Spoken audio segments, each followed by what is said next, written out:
Hallelujah, hallelujah. Praise the Lord, praise the Lord.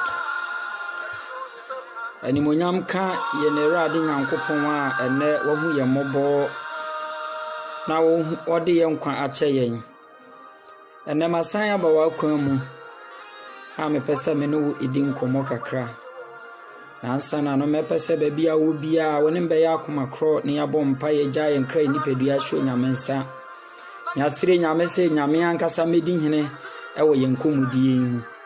Ewura mowura tumi mutumigefo yada wase anwumre biom serwade ene enam se da wutie ye ne rwade okasa kire yenti ene yese animonyam enka wodin yada wase serwade ene nso watie yen yada wase serwade ne yenso wafa yenso akasa akire wiase ebompa ye serwade me yemfi yepem fanipa pe nka ne yepe berwade wa ankasa be kasa fa yemu ne rwade ma kasa ye chi ena nhira ponyi obi a nko hyempunkyire bi mu na omo ono nso emra urade nyankopon wunyu ase meda wase se wati na waye adominti amen ene mepese ebiri mu woni mebeya adwen na ye ne dwumtufu wose agenkwa bia ni babia agenkwa bia ni babia ogifu bi ni babi ono nko ene ye agenkwa Obuafo bia ni babia aka ye ne Awurade Yesu Kristo ho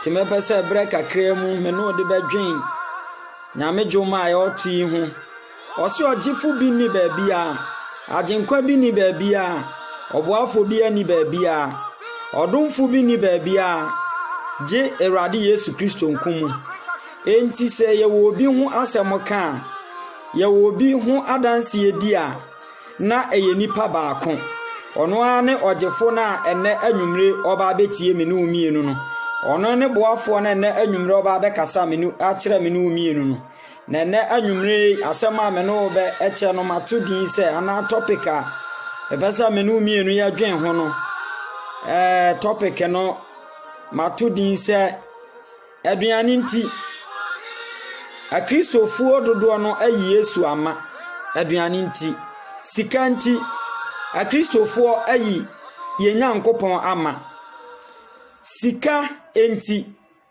aduane nti akom nti ahokyere nti ye nyankopon na ama enti ye hu nyankopon anim adom enti na meba wa akwa mu se mpesa mekaio se ebre bia adu ana se ebre ti se mu ye nyina kan ye twa na se nke beti nyamenka ni anke yawewe huni senka ye beti nyame ne ken yawewe huni senka be wuse nyame abaye ntem nanka wo ye nsenkyereni nanka wo giwi ase nanka ye bo mpa ya se Awurade nka ye die mfi so hawe a ye namu nanka waba no waye na enne ne mepesa me no mienu ye huni se aduane binti ahokyere binti sika binti amma asore no ayi Yesu amma.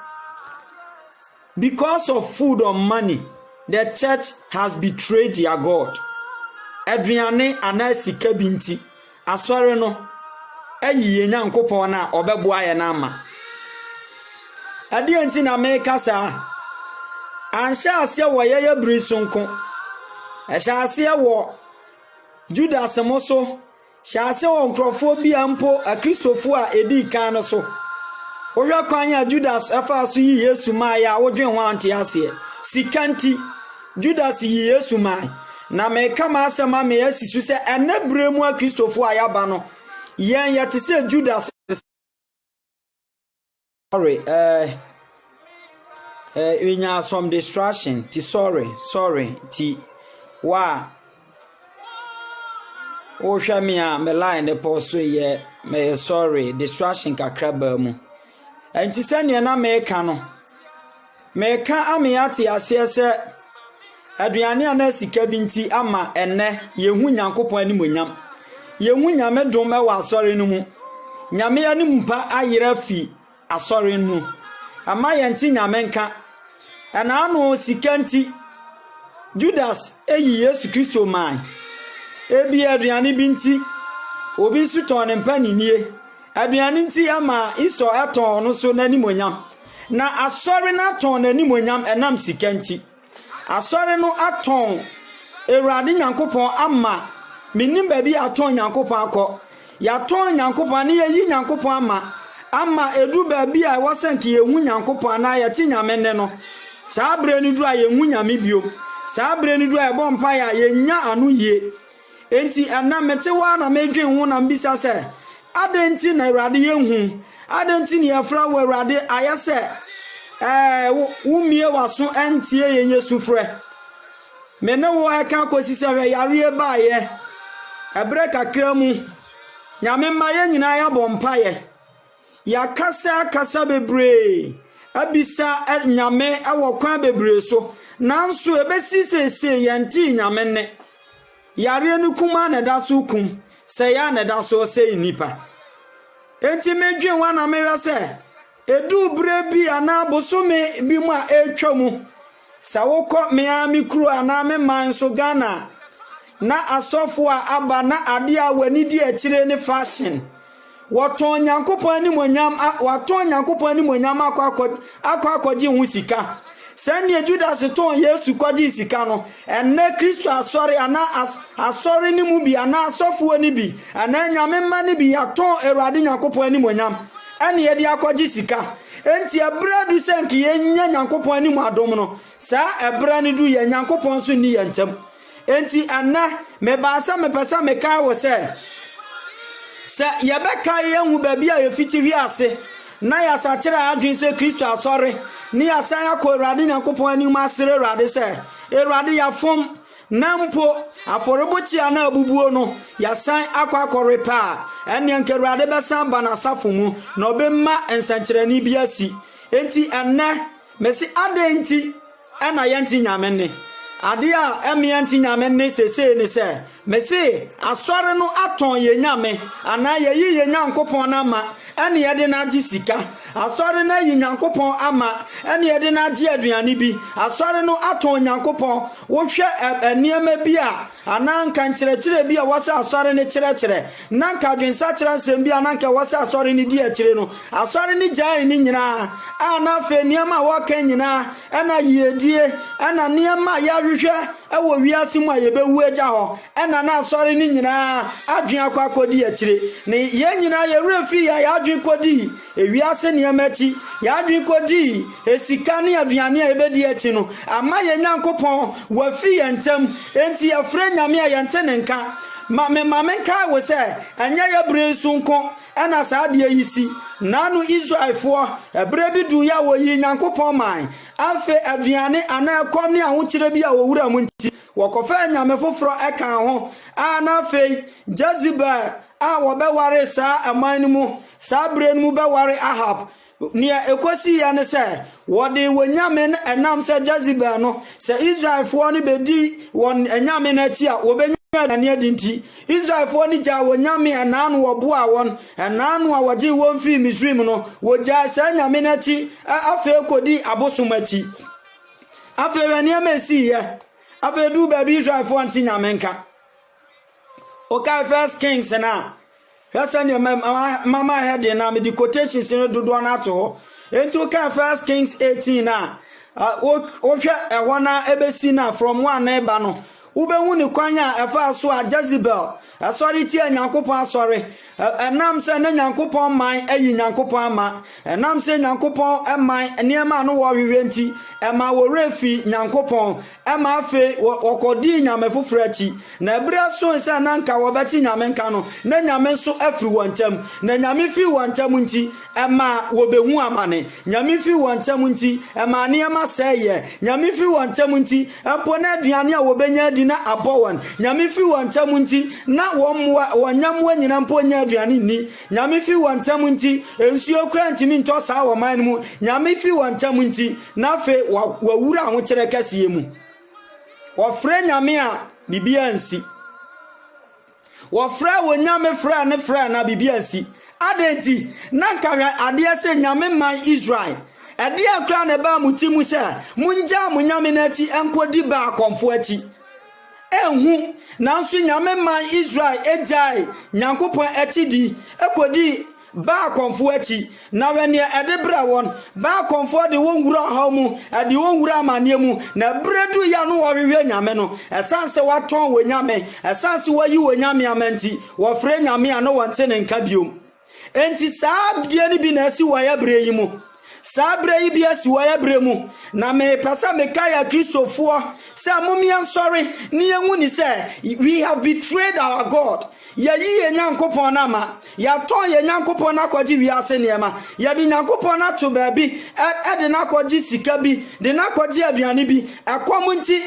se yesi obi nkokum nipa na wonya adom mfanye nyame adwuma anase wonya bibi no nya members awo na asori mu na wonya sika ntoka obekwa akoye akomunti sika ani aduane anipa bedi nti aduane kakra nipa bedi nti ya to Kristo ya to ye nyame na fedu baabi a niema nyina afei aba ya so awie na afei ya wewe nyame mesra mo Christopher nyame animpa afi yantam nyame animpa afi yantam na ebradu se me no wo mienu ya san ne yakọ akosiesi aforebochi ani biom na aforebochi ano yesiesia ya fre nyame obeba na no Elia hui se Israel for no what kind 1 Kings 18 verse 19 bana na obehu ni se Israel for na nkasa na ekobubu aforebochi ano wo bubu aforebochi ano na fei wonya nyame nimpa wonya babi obehia no wahunyame enti nyame fi wontam na nyame fi wontam no sa wo kanya besi obehu se wo fa ho kire bebremu wo fa amane bebremu na wo wontwetwede na bredu se na nkonya wonyame no wonya nkopon na ama wontam sa bre ni bi na ato ene wiase momie njai se yenim we shouldn't be too familiar se yade yenim ana yenja theories ni nyina yankoba back to God. Let's go back to God. Let's rebuild the altars, the broken altars. Momian sankwe radinchen. Niensi aforibuchi ana bubuo no. Na siyesi sa aforibuchi ana. Onyame besa ba yentem. Nyame ani mo nyame besa ba na asori mu. Na nyame ani mo nyame ba. Afei. Asankyere ni bi bedi akire. Anano aduane nti. Anano aduane nti. Hwane esi ye. Aduane nti.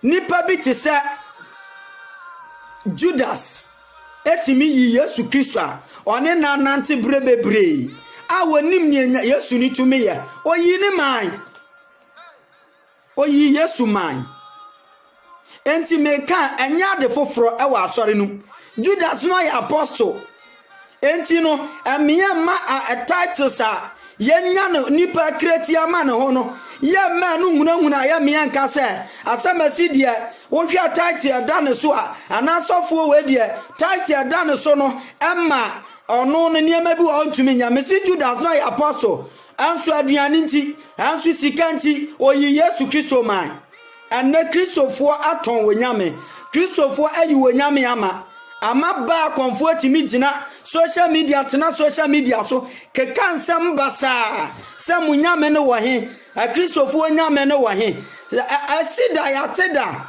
amre bi ba ya si ananu jaziba atomane Israel fo no to mane Israel di fo ne se mumunyame ne wo he mo metire ni tumi se munyame ne wo tumi a o meye bibini ahwe abre bi sa si enti na meka betwa mu se wa wuti social media ana nkrofo aye won ho antichrist a waye wadwen se obeye ba akonfo aseso na wasori atia nyame no mekyere se eye bibi na asintia a Kristofo ana aton wonyame ntia a Kristofo ana wayi wonyame amantia anka nyame asa ba yentam na nyame eba yesasi aforobochi ano na nyame sa ba wura ye mu na nyame sa ba tena asori nu a anka mu be hu ne besi anka oja bi be fi surato ya me ade bi o se na no jaziba a place challenge afei o se Israel fo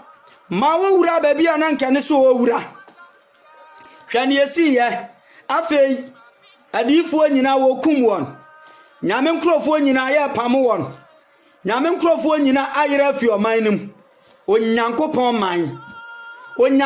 man die na asi enti a Monkrofo a wo ba gina mu ama Nyankopon ani mpa asane no moyi wona ama anenti na moyi mu nyame na ama onyame man na Israel man ni nyina asori atia wadifo Israel de na ke enim mo se mo hwehwe akwankyere fi mu adifo no ho mo hwehwe akwankyere fi mu Nyankopon no ho me bodifo anasa me ka difo a na menka enna akwankyere ahoro enam no ba me kyerɛ sɛ baby a yakwa yehu Nyankopon ani mpa no awa asɛm na meka no na Israelfo asori atia wo nyame na nyame agira fi Israel na Israel ewo ntwetwede na Israel ebre adentia aduane ntia sikentia awunya bintia ehu ntia nyame fi Israel for ntem na wo kan ba from 21 no osena Elia edwane ade ne huko yinta ba bia for some time na brebi du manyame ane ne kasa asasan ko na hia Jezebel ne nkrofo no na Elia ba ya na dia Elia ya mehu na ya medane se Elia ba ya no wan fiti prakopa se nyame se memranti no ba ya na chese woko nyame asoma ne se onsamra no ma na kwankyere o se wo ba menkrofo no abubu wana forbo chia no enti kona korepe enam abasa me no wumienu se meka bibi anase yebaje akwankyere bi ana yebati nyame ne a jesi ekosiesie aforbo chia ne bio na Bible say Elia san bai Elia bedru ya no oka say Ahab onyene Ahab frɛ ba konfo nyina bra na mo man ni nyina mehia awo bepo Kamel ho na se wo bedru ha make sure say ba konfo ni nyina obi abeba na mehia na ntwe mienu na abema ba konfo ne baako na afi wa Elia meme Elia menso baako na ba konfo no do so pa ba konfo no wa yadodo pa na Elia nkwa na ejina ho oha wa baba nyina na mfa ho sa nkwa na ejina ho na se wugina mu na wukuta wunyame mu na nyame na wukuta ne mu no oye nyame a wo som no honhom ne no kware mu a sa wonkwa mpo no waka nsankyere ni bi betimi afa ho so asi awo wo mamu yanwe ne esi na Elia ema wanyina behia na afei ode akwankyere ne to ho argument kese ebai sa argument ni bi empo Ghana mahu sa social media fo ebi nkrofo bebre a mintumi mo wondin anama wo place challenge sa munyame ne wo ho a mo mekyere ne yahwe so wo ho tie ana no Jezebel aya sa de ni bi na no Jezebel eka sa asem ni bi na ya meka se Elia nyabra antie no enti mesra asofo se emamulusu mu concentration amma Jezebel fo no emamu concentration kosi omoso momie nkwa asore dan mu bio na yenkotiesie aforebochi ana abubu no ba bia na nka yehia nyame no awona asa yenkwa ne yenkotiesie na yesiesie wi a enya kasa bi ne aba be kasa enya defending bi ne aba be defend ne yaba fre jabia manaba yaba fre ne ma bi sankyere di bi besi yaba fre ye Nyankopon no be sane aba yentem enti na me fre asore no me fre nyame ma sababi biara obi awo momia sore wakane ansan kwa asore fienum yansan wura yemu ne amisa se nso yane nyame ntamu ye nkwa ade anka wasen aba si yane nyame ntamu ye nkwa ade anka nyame waka anka wabekasa yane nyame ntamu ye pa anka ye wunyame animonyam yane nyame ntamu ye pa ade a anka sankyere ni biasi ti me fra Christopher ewo wiase nyina ba bibia wo a wutie me sra obra na yansan kosi aforebochi ana abubu no. Let's go and renew our relationship and rebuild the broken altars.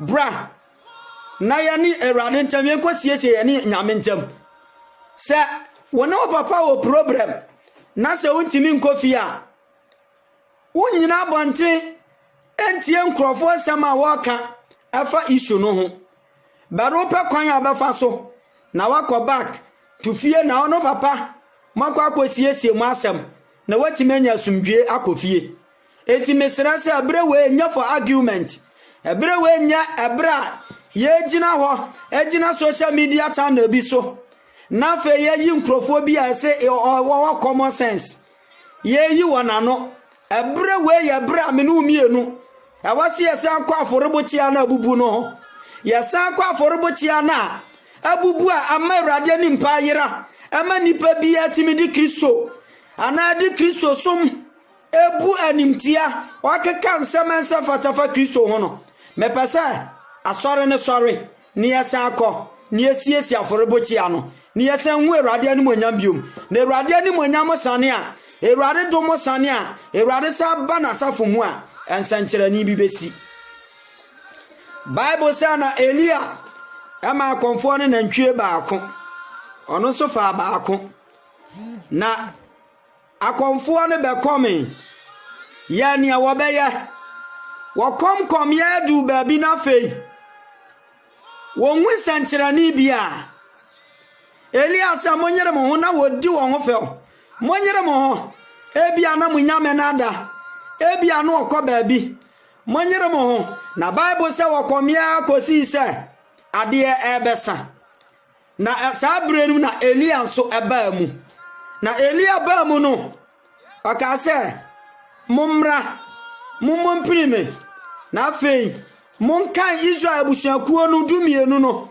ofa moba edumienu afei de kwa aforobochia no ho na mecheso sesiesi aforobochia no bio o repair aforobochia no na o repair aforobochia no o se afei meni nyame ntem aye yie dia afei meni nyame ntem aye fine dia afei meni nyame ntem aye kama dia ene ba conform ntie na monhwa ne eba mo freja ma ba memi nyame no ene na emma meni ntem tene se na aforobochia na bubu na fe di aforobochia na masiesie na masiesie aforobochia na wie nkwa de minya nkopon no beba na minya me ne ba ba kire ni tumi mesra se ene siesie aforobochia na si ani nyame ntem abaya pa si ani nyame ntem ba ya fa nyame besa ba na asore mu nyame besa ba ba kina yentem na nyame ba yentem a esankyerani bi besi ana no Elia siesie aforobochia no wieye na osemo sansuo emagu aforobochia no so ku nantwie no din gu hinanum odin gum no hwie nsuo gu so sansuo bebregu aforobochia no so na Elia pa kire se nyame aba yentem a emfa ho any how the situation will be emfa ho ne se ne how ne besi aye se nyame aba yentem a ensuo abanum ejabanum nsuo hallelujah mesi nyame ba yentem a oja no anko oja de anko soro nsuo na nyame ba de a nyame eja na eba ya anum nsuo enti se nyame ba yentem a emfa ho ne se ne how ne sitia sa asore ne besa asore ni asa akọwiwe nyame ni awiwe nyame ani mpa na nyame asa ba asore no mu a emfa ho ne how ne se ne esi sofa emfa ho se mpo yadu owumna ho nyame betumi ade yen Bible say na Elia bompaye obompaye no onyame ma eja bai na eja no ne nsankyerane abaye ye bini se woni nyame ntem aye fanya se woni yani nyame ntem aye fanya ya be frɛ no soro besane no obeba be ye nsankyerane na no Elia si aforobochia no eye ma esiesie ma ne ye fine anyame ba wantem be wura wantem no hwe ofre jana nisema ba konfo ne jidamu frɛ wonyame bibiansi na Elia ama wati asese ye de ndimafo ne ti ase ye nyame ne ye nyankopon a otumi ade nyina ye ajenkwa bia ni baabi a oka ononko ni tumi mutumi jefo na Elia ma ni nyame ni tumi dadi si ani nyame ntembe ya fine na ye nto no nkwaji aduane ni ebekai se ye besan akwakohwehwe no na ye siesie ye ne ntem a nyame besuma gya bi amanaba obesuma anu yie bi amanaba na anu yie ne ba yare bi a waya so ampo yade ayamba go ato sa yare no so sa yare ande eba wo so a there's no way abetena se there's no way a wo betumi atena wiase mu no sa yare ni bi na nyame ani mpaba ebesa esanse na no nyankopon jane ba ya no mesenke jade nke suro nsuo na nyame jane ba ya no enum nsuo hallelujah se umma oni nyame ntem ya fanya na nyame jane ba wontem a na nyame jane samba sori ni mu a nyame jane ba num nsuo no nyame jane ba num oha no na sa nsuo ni gina wo ma oha no sane na si pifa the challenge the problem how na esi na hunsi ye hufa na eyi no kra dry mpo no ba konfo ne fry aso bibia nsi ba konfo ne fry aso sachireni bia nsi wode na nsuo nka ho wansa nsuo ngu wona forobo chi ade no so na aso sachireni nsi na ade edum ja no ade anka edum ja no oja ebe no mo no mese se nyame eba sori ni mu a se nyame sa ba ya ntem a ade anka be se ye no sa ade ni nyame di be ye yie ade anka be kum ye no nyame be nam so apagya ye ade anka ebe pra ye no sa ade ni mu ne ye be nya ye breakthrough enti ya me Awurade ni mpa ye nkwotie aforobo chia no na Awurade samra ye ntem na se Awurade ba oja na ebe to no ebe no nsuo nyame ja enum nsuo oja de ke suro nsuo na nyame ja no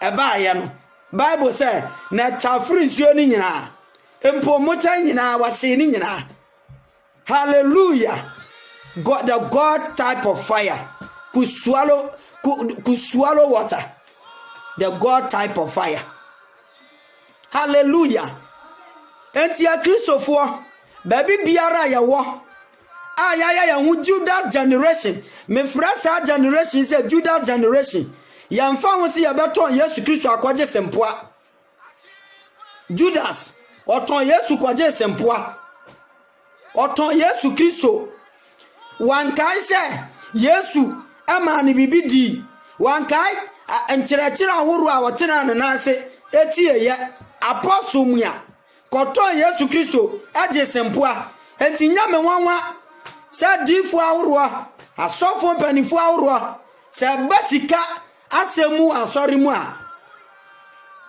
wo betumi akum nipa e de apesika wo betumi akum nipa e de aye wo huye wo betumi akum nipa apeka bi a wo pe wo betumi akum nipa e de aye ade bi a e betumi ama won one day joy mesraw emma generation ye Judas kind of generation Judas awan ferry apostle awaton Yesu ade sempoa generation wey babu bitimi koton ne kra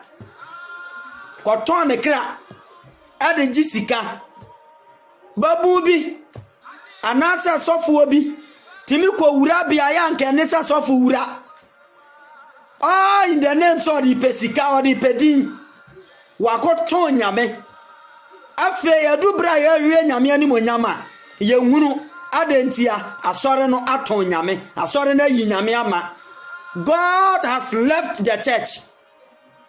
Let's go back and rebuild the altars. Amiye huni say spiritual ten Israel for no. Na Israel for no bo when di crown of what? We are not too spiritual than that of the Israelites. The do baby on say wafum wonyame afi wantem wonhu nyame ani mpa no wasan akohwehwe no pe baby a problem ni free na o kai baby ofitiwi ase no wasatira wadwen no ensankyere ni bisi enti aname fra Kristofo baby biara wo bra mayansan enkosi aforebochia no bra mi enkosensi enkosi aforebochia no ni amaya de yen Kristo no animu twitwi fom ade we nkanso nyame ye oha bia wonam nkanso nyame ye nanso ye gye nyame ani mpa mana fie entam enti ade a wose nyame ye no nyame mmen ye enti ye hu nsankyerene ye hu ade foforo bia we need a glory back to the church. We need the glory back in the church. We need his glory. Yenye radia nimpa. Na ebeye dan yenye radia nimpa. Jesi yasan ekosi aforebochi ana bubuo no. A Christopher momra. Monsore miensi aforebochi ano. Na yawe ye na si ebeye Judas a. Yebeton ye nyame no. Na yeton ni wi a. Ade a ebeye yakatua ne se ebekọ akosen ye ho awu.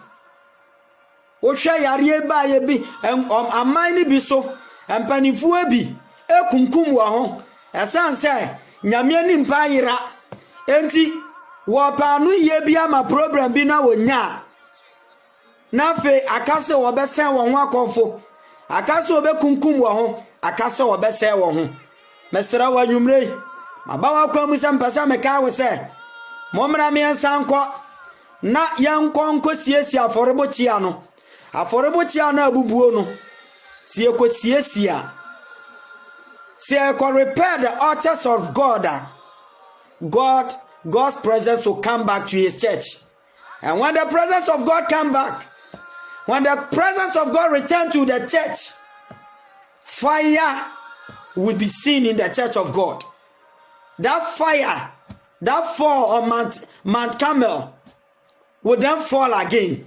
Yenye radia nimpa na nsenkyerani bi asi wa asori num nsenkyerani ayira wa asori num nyina ane se ya ton nyame ya yi nyame ama. We have betrayed our God. We have betrayed our God. The church has betrayed their God because of food, because of money, because of worldly things. We have betrayed our God. For that sake, God is not in our midst. Now the world is challenging us to prove that we are true worshippers. And we know definitely that we are not true worshippers. We have already sold God. We have already betrayed our God. And his presence has left the church. Church, arise. And let's go back and rebuild the broken altars. Let's go and renew our relationship with our God. Until we get back to rebuild the broken altars, we should forget about the presence of God. We should forget about any kind of miracle. Church, let's arise and repair the broken altars. Christian, sorry. Hey now what? Bra. Maya sanko siesi aforebochi ano. And I know pesa meka wo say enkrofo bi di won si wo brebia wo de wo ya wadwen se won ton wonyame no enje bibia oyo bi ti se Shadrach, Meshach ene Abednego ne Daniel wo bra mu kodu Babylon ya ma waduane ananka ede enam aduane nana aduane no ejina wo ma ewiase aniema ejina wo ma niema ebetumi atwe ya fi ame entem ejina wo ma niema ebetimi asa ya ni nyame entem na Daniel, Shadrach, Meshach ni Abednego kai se yenni ohene aduane yenku yenyame no ho afi yenyame ho fi yenni ohene aduane ni yanse yenyame no yenni ohene aduane ni yani yenyame entem ante nene afuwe idie yadi ohene na aduane yadi wiase aduane yadi adwaman aduane yadi krono aduane Kristo asori adi aduane anisi wodi Kristo asori adi aduane yati wadi aduane Kristo asori adi aduane ananka nisi wodi enti the body of Christ has been defiled. The body, the church has been defiled. So the church of God or Christ can never live in a defiled body until said this body will be sanctified and be purified. Forget about the grace. Because if you don't have Jesus Christ, you don't have grace. Sawuti grace, awuni Yesu, awuni grace. Wuni Yesu, awuni Adam. Because it is only in Christ and a grace our. It is only in him that you can obtain grace. So grace can be obtained in Jesus Christ. So don't think we are living in a grace era. If you leave the presence of Jesus, you don't have grace. So yes, Christian, you ma win adom. Enti se obi da se adom ne dɔɔso. Enti yandi adi anti se Israel fo braso oboa. Wo ya ade na se wo merade efri wo ntam a, forget about the grace, because the grace is found in Jesus Christ. So if you don't have Jesus Christ, you can never obtain grace. Jesus is ready for you. He needs you back so that he will replenish you and restore you. The church must be restored. The church must be replenished. The church must stand on its feet again. The church must revive again. There should be fire. There should be a falling of fire in the church again. We must see fire in the church of God again. And this fire can only be seen when we rebuild the altars, when we repair the broken altars. The fire of God will come again. So church, arise and let us go back and then rebuild the broken altars. And when we are able to rebuild the broken altars, the fire of God will come. It doesn't matter what the fire of God will come and meet. The fire of God can even come and meet that of water. It will come and meet all sort of challenges. But I promise you that this fire that is coming is able to even swallow fire. It is even able to swallow water. The fire of God. The fire of God. We need revival in the church of God. And we cannot see such a revival until we repair the broken altars. It doesn't matter how much you do or how much you just give to the church. It doesn't matter your contribution. The reality here is you have to check. Just sit down, ponder on things, and find out. Look deep into your heart and ask, am I in the presence of God? Am I in the presence of God? Is the presence of God with me? Until you ponder over these things and then come to total realization that you are living in God's presence, then forget about whatsoever sacrifices you do for the church. The glory of God must return to the church. The presence of God must return to God's church. And when this is, before the glory will return, the broken altars, we must renew our relationship with God. Erade affordable chiam. Minya, baby bia wo. Me pesa, obema se ma mi ken akenya wo honhom. Na wasori atu anamofoforo. Wasori no waye Elia. Awo man ne so ka se. Ohene Ahabu. Ene muni Israel fo antem. Afa mu nyame amudi nachi. Mu nyame a owotumi wo sa wiase mu. Mungu nyame otumi ade nyina ye no. Enti me pesa na difference ni ya solve. Enti momra na ye settle difference no for once. Me pesa Christopher nyina mo sore ba. Na ye settle the difference between the church and the world. Arise church mon sorry Christopher mon sorry. Ma difference da difference na nka wasa ba sore no. Ani wi asentem no. Ama wi ase ahu ama natumi adadi.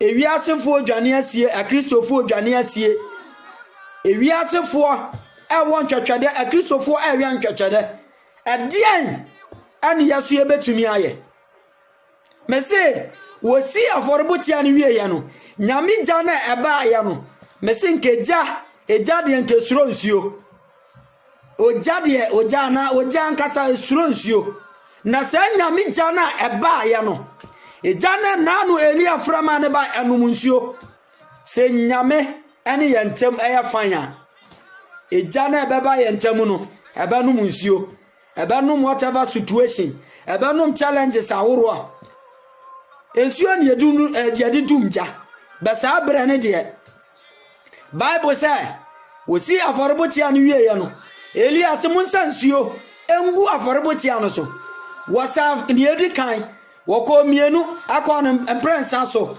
na Elia wasa ya ohun sensuo aya aforobotia no mu ma no o ma ne so frɛ ni nyame na niema wonya akukuduro frɛ ni nyame a wonsuro ne sɛ no ni nyame ntam aye fine no ni nyame ntam aye correct enti o ma ne so no frɛ ni nyame o ma gya bi bai na mesi sɛ gya ne nye gya bi a ya wo hu ni bi eja enum nsuo Bible say na gya no edai na tafuru nsuo ni nyina sɛ gya ne bi ne ehia no asɔre no mu sɛ gya ne bi sɛ Kenya ne bi ne ehia no wɔ Kristo asɔre mu sɛ manyame gya edare da endum no asa ba asɔre no mu a revival kɛse bi besi na situations aworo a edi asɔre no so niema na ya mrayo a ebufa asɔre no so niema ya huma na ebufa asɔre no so no saa niema ni nyina saa niema ni nyina saa niema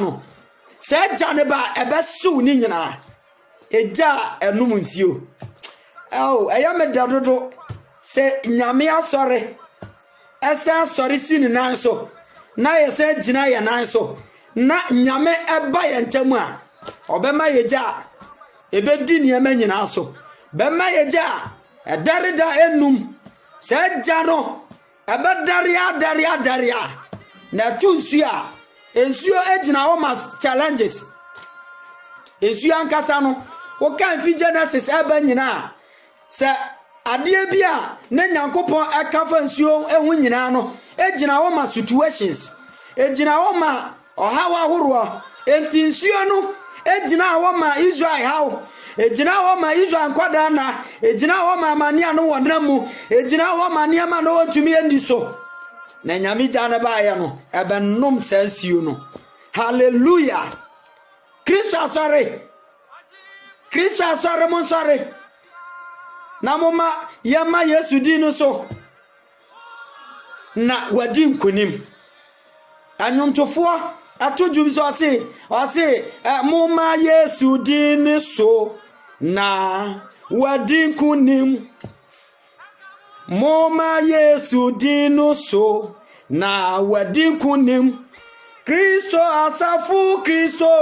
asafu no mumo se ma ye hene ani monya mani onyam enka ogwama no anuti Kristo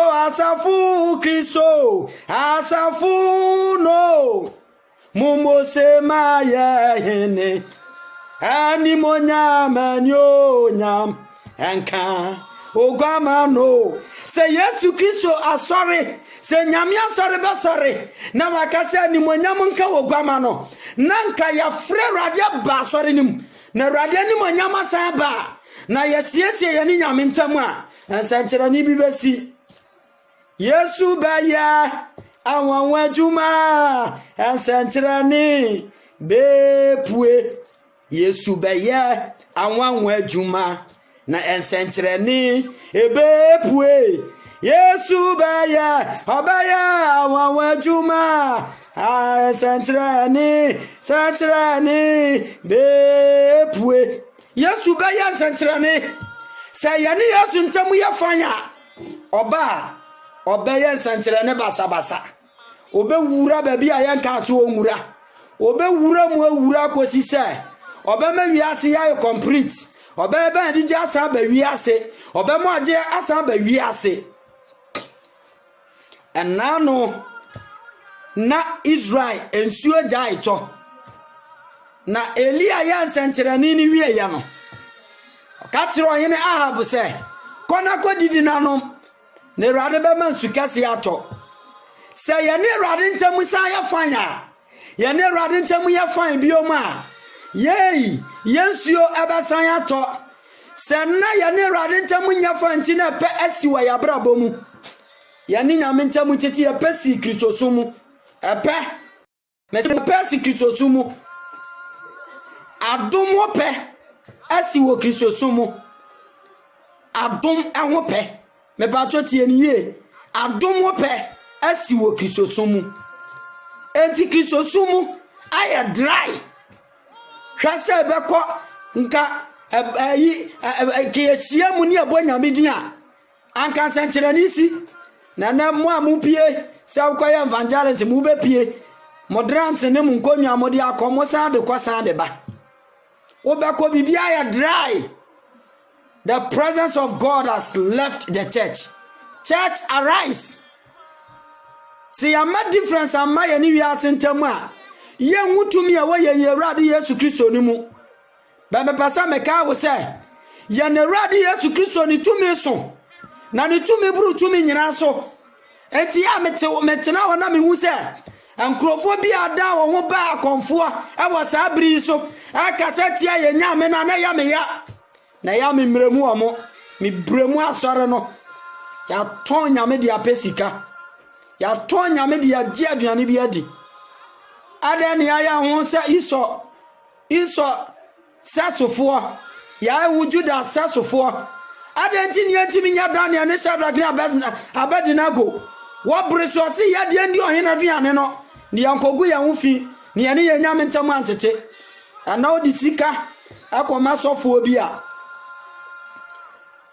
ni preaching nyina basesa wodi aduane bi akosra sofo obi a na difo obi a o hye nkomo enim aduane nti sikanti nyame asori ayira sikanti nyame asori ayira sikanti nyame asori enwu nyankopon ani monyam ena afi adan yen ene ntotoa ene yade adom mese woni Kristo a woni adom eti yawe Kristo se nyame ani pa free yantam a adom ni ho. The grace does not exist if Jesus Christ or if the glory of God is not in our midst. The grace is the carrier of glory. So if you are telling me you are living in grace but there's no glory, then I beg to differ that there's no grace in your life, because where there is grace there is glory. Where there is glory there is Jesus, and where there is Jesus there is grace. It's just a simple equation. You cannot do away with these three things. Before you see the glory of God, you must see the presence of God. Before you see the presence, in the midst of his presence, there is grace. So, if you want to attain grace, the right grace, I'm not talking about any form of grace, but if you want to attain grace, that divine grace, then I am recommending Jesus Christ to you. That then return back to him and rebuild the broken altars. Until you are done with that, forget. You can never see the glory of God. And I'm here to announce to you, I'm speaking to the grace preachers, that until Jesus Christ is seen in the church, there is no grace. Until the presence of God is being identified in our midst, we should forget about talking about grace, because grace is wherever grace is, there's Jesus, and wherever Jesus is, there's the presence of God. We need his presence. So church, again, and I ebrace ya and no edia dance say ya yi nyankopon nama. Judas, Apostle Judas, eyi nyankopon man. Oyi Yesu Kristo man, ode ne jesempoa. Nyame wanwa se difo ejina won pulpit so kane wope. Asofo ejina won pulpit sikanti. Sikani bi abra won sika kakra. Onim hwe kura. Asori ya corrupt to the sense even in leadership. Money, they are using money to sell leadership in the church of God. Church, let's rebuild the broken altars so that we can see the presence of God, so that we can see his presence, so that we can see his revival once again. And now you nyamija wa sorry num nyamija ayira na foroboti amabubu awie beda no wu nyamija aforoboti ana abubu awie nyamija ni wo Elia besi aforoboti ano obesiesi aforoboti ano no wie ye no ofre jama ne bai asore Christ asore church of God me kan na me ma sorry bi di njabi wa wuji tum sa wuji Yesu Kristo ni di na wuji heaven tum na apostle ayimamu akono wo na ye nyame asori nya sorry bi a wa di din bi atoso na enya sa sorry na me kan wasem nya sorry bi a ya bubo din bi na me kan wasem na me ka Kristo asori asori a Yesu de ma ya no ya me nyankopo afi na asori mu enam se aforebochi ana bubu why na be siesie aforebochi ano mesisi aboya homaden ni siesie aforebochi ana nyame gya besan aba asori nim enkenya besan si Bible say na no Elia siesie aforebochi ana wie ya no ogya bi san bai enkenya bi ba Israel na nsu a eja eto no esa toy se nyame aforebochi ano sie ni nyame ntem ye siesie na nyame sa ba asori nim a ensankyerani akase a ye tenka wo Bible num ana ye kenka hu wo Bible num abesan si ne be si a chen so sorry the church of God must arise momia sorry ya ma Kristo kwan ya mewe rade ani mpa ni edabianka anka ni eminima ne se anka emawiase a doctorfo ane scientist no yama won kwa ma oye wadwuma se ba akonfo no waya na fe opema no wontumi nya. The church should be the final sayer in any situation. The church and also the final answer ba anano die na Elia twen ya hu se o ma ba akonfo no ya wadwuma wie o ma omo ye omo dwuma wie wo fra wakonfo fra wo nyame no fra ya nanka yare wentam no kiama doctor fo wiase animdifo yema honhoma wonso wose wo yese hwanhwan fo wonyina wanya wade nanka wiase afeli nso kristofo aso ye feli bi ye feli ya gunyame anim ase. If the church fail in providing solution to the world problem, then the church has failed the world. The church has failed if we are not able to provide solution to the world. Because Elijah, when he allowed the Baal worshippers to pray, they commanded, they did all they could, but nothing happened. This is not different from what is happening now. What are we seeing? We have seen that the scientists, all researchers, all powers in this planet, they've done their part.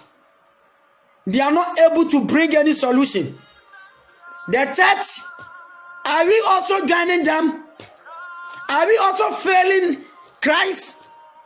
We can't fail Christ. We can't fail our Lord. We have to go and rebuild the altars so that the fire of God, so that the presence of God will come and then perform miracle. Church of God, let us arise and rebuild the broken altars. And when we rebuild the broken altars, the presence of God will be seen great. The presence of God will stand tall in our midst. And we will always stand to provide solutions to this world. Remember, the church has not failed, has never failed in any generation. Generations has existed, and at any point in time,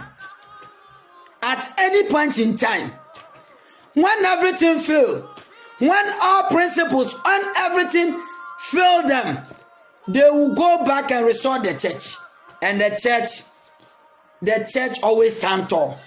But what is happening in today's church? What is happening in today's church? What is happening, church of God? What is wrong with the church? The presence of God is no more in his church. Let's go back and rebuild the broken altars, church. Church of God. We must provide solution to our generation. We can't fail this generation. A lot of people have existed. We can remember, not even talking of a different time, talking of the Billy Grahams during their times, talking about these great ministers of God. A time has ever come that in their time, during their days, something happened. But because they had the presence of God in their midst, the word resorted on them and they provided a solution to the world. Church, let us not relax and keep on waiting for scientists to bring a precursor or a solution to this problem. We should forget, or we shouldn't just sit down idle waiting for our governments to provide solution to the world. The church has the final say because Jesus has the final say, and he is our God. Indeed, if his presence comes back to the church will see another revival. In times like this, I think this time is calling for another revival. This time is calling for another revival. This time is trying to provoke Christians. This time is trying to provoke men of God. People who want to see God's glory. This time is trying to provoke them. Elijah yearned for such a time. He yearned for a time like that to prove his God right to the Baal gods. And indeed, he did it. Why are we failing our God? Why are you disappointing our God? By betraying him. The church, if you refuse or if you are not able to provide solution to our generation, then we have disappointed God. Then we have disappointed God, church. Church of God. Can we disappoint God? Are we disappointing Jesus Christ? The Lord God who could even present his whole self, his whole being, to die and be crucified for us. Are we failing him after these numerous sacrifices? Church, let's arise and realize where we are fallen and get back on our feet and provide solution to our generation. Church, we are the mouthpiece of this generation. Don't ever be intimidated by whatsoever theories people are bringing on board. Don't ever be intimidated by whatsoever people are saying. Elijah wasn't intimidated. Even in the midst of the 100 Baal worshippers, Elijah stood in their midst and he could laugh and he could even mock at them. He was a single mind. He was just a single man, but yet he stood in their gap and he proved himself as a victorious God. Indeed, our God is great. Church, can we realize what we have? We have something bigger than we know. We have something bigger than we can even imagine. Church, we have our Jesus Christ. We have the kingdom of God. We have our Lord God. Church, let's arise and rebuild the broken altars. Coming your way this evening, I just came so that we will just ignite and then stir the deposit, stir the giftings of God in us, so that we will then set ourselves apart and avail ourselves by rebuilding the broken altars. By so doing, we will be able to renew our relationship with God. You know, when you have good relationship with somebody, you can call him or her at any time. There's no time limit. But because we don't have good relationship with our God, we are calling him in this darker moment, but we are not hearing from him. God loves us, but the only thing he wants to see is that we are repairing the broken altars. We are renewing our relationship with him. If the church will come back to God, God will come back to the church. And when God come back to the church, miracles will come back to the church. And when miracles come back to the church, the world will start to believe in our God. Hallelujah. I want to see somebody who want to see a miracle God. I want to see somebody who want to see that miracle working God. Moving in His church. Moving in our midst. Let me remind you, by ending this message, I want to remind you that Judas saw Jesus. He betrayed Jesus. And do you know what he had as a reward? He had to go and then die before Jesus came with the final glory. So if we have ever prepared our mind to betray our God, then the only thing we can see is death. Church, if you continue to betray our God because of money, because of earthly things, because of the things we cannot use them now, that we have been quarantined, because of those things, we cannot see God's presence.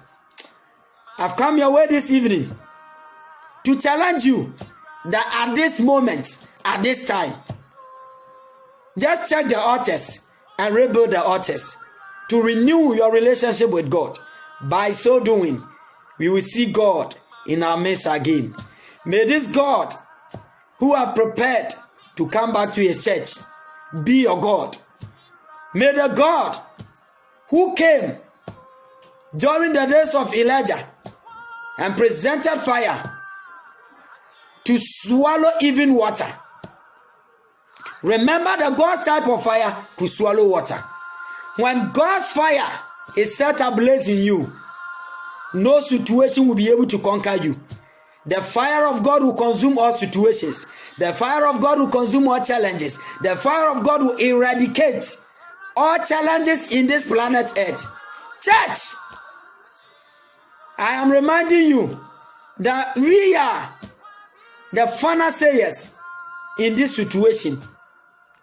The Baal gods, the Baal worshippers, they couldn't command the fire. It has gotten to attend to perform something. Church, this is the word of God. I pray that the glory of God will follow this message. That whosoever who watch or whosoever who listen to this message will then arise and then revive in the spirit. Will then arise and then get back to rebuild and repair those broken altars. Renew relationships with His God. So that the church together, the body of God, the body of Christ together, we stand to provide solution to our generation. Shalom. May the good Lord be with us now and forevermore. Let's shout amen. God bless you for watching.